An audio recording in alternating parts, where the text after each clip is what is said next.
Fala, meu nobre, se você não me conhece, eu sou o Kaiser. E acabou de sair o oficial do capítulo 332 de Blue Lock. Antes eu só peço que você deixe o like, se inscreva caso não seja inscrito e venha aqui na descrição que tem todos os volumes de Blue Lock na promoção. Agora, sem mais enrolações, bora pro capítulo. O capítulo se inicia da onde o último terminou, o Hugo rouba a bola do Izag enquanto ele avança. E, nisso, ele diz: Ei, você acredita no destino? Vou te explicar. Não é fantasia nem algo espiritual. É a lógica do destino. E nessa belíssima página dupla com o passe do Hugo, nós temos o comentarista dizendo: E aqui aparece Hugo, da França, e faz um passe direto para frente. Um passe de contra-ataque. Neste momento, o Carazo diz: Merda, direto para o Loki. E o Nico fala: É bem aqui, não é? Senhor Prodígio. Enquanto segura o Loki e ativa sua metavisão, ele diz: Quando Isaac perdeu a bola, a praga mais perigosa estava bem aqui. O Loki olha para ele interessado e diz: Ora, ora. O Isaac fala: Boa, Nico. E o Hugo fala: Nada mal. E então, na próxima página, o Nico faz um rápido passe. E então ele pensa: Primeira tentativa de contra-ataque. Quando o chute do Isaac for bloqueado e neutralizado, o Blue Lock mudará seu padrão. Se a estratégia que elaboramos está sendo lida, então vamos transformar cada habilidade individual impossível de ler em um ferrão venenoso. Nesse momento, o Bashira domina a bola e já tenta driblar o primeiro enquanto avança na direção do segundo, que se chama Camus. O Nico grita e fala: Abra uma brecha, senhor abelha. E o Bashira concorda. O Camus diz: O número 8 está vindo.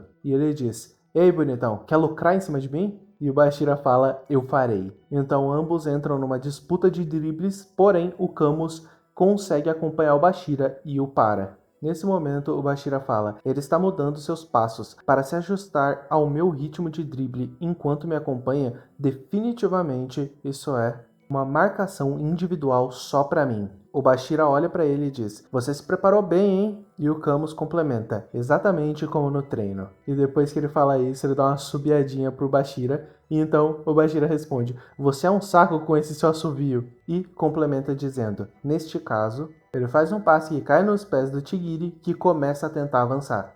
Porém, nesse exato momento que ele diz que vai usar toda a velocidade dele, um novo personagem é apresentado aqui, Leiden.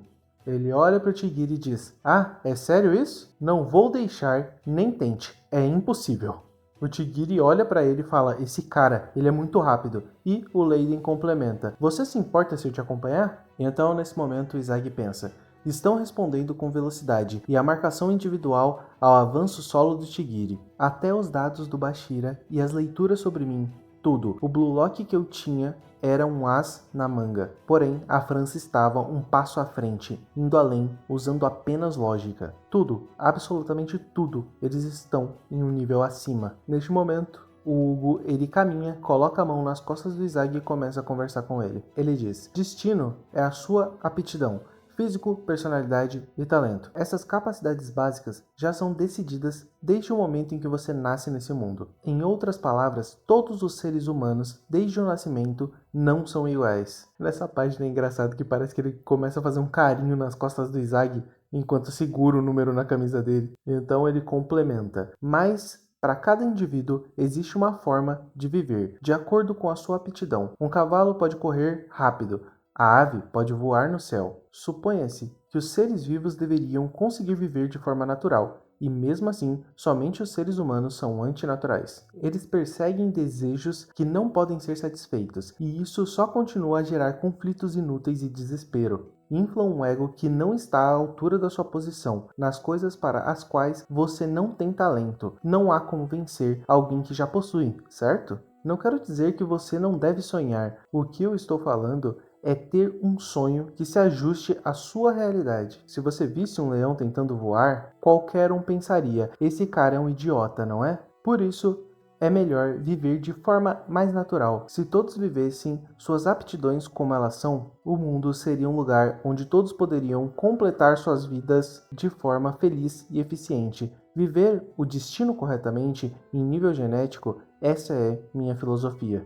É a teoria do destino por aptidão. Nesse momento, o Izag olha e fala: e o que tem isso? E então ele complementa: Você está querendo dizer que eu não tenho talento como atacante? E, em termos de rendimento, é melhor para mim ser um meio-campista? Eu sei, eu entendo tão bem que dói. Então o Hugo pergunta: se for assim, então por quê? Você vive nesse desajuste de aptidão que não é compatível com você. Então o Izag, fazendo um passe, ele diz, com puro egoísmo, porque no Blue Lock eu aprendi que o destino pode ser reescrito. O Rin recebe a bola e fala: sim, deixa comigo. Agora eu vou me encarregar de destruir tudo, inclusive o destino. O Loki olha e fala: as coisas não mudam tão facilmente. Por alguma razão se chama destino, não é? Então o Rin responde: não me importo nem um pouco, idiota. Nota do capítulo: o prodígio Loki contra a besta da destruição Rin. O maior entretenimento da partida está prestes a começar. Continua em gênio natural. Fim do capítulo. Rapaziada, a primeira coisa que eu tenho que perguntar pra vocês é: vocês gostaram das páginas coloridas? A gente ainda tá adaptando, provavelmente nós vamos testar alguns outros efeitos, algumas coisinhas para ver qual é a melhor forma de se fazer isso, mas para evitar copyright, nós decidimos procurar uma forma mais interessante de fazer a parada, não simplesmente não mostrar as páginas, nem ficar colocando um monte de blur, porque eu acho que isso piora para vocês que estão assistindo. Então a gente preferiu dar um jeito de colorir e deixar dessa forma. Se vocês tiverem dicas de como a gente pode dar uma adicionada mais aos fundos, eu sei que a gente deixou nessa coloração opaca e focou em colorir os personagens, mas provavelmente conforme for passando o tempo vai dar uma melhorada, então se vocês tiverem alguma dica, pode comentar aí embaixo. Agora indo pro capítulo, tirando os spoilers, finalmente agora dá para entender melhor a ideia do Hugo. Ele não desacredita que as pessoas podem ter um sonho, ele na verdade acredita que as pessoas devem ter um sonho que seja compatível com a aptidão delas. Mas, pra mim, na minha visão, é aquela parada que eu já tinha dito antes. Faz muito mais sentido o Izag agora ser o cara que vai enfrentar o Hugo, porque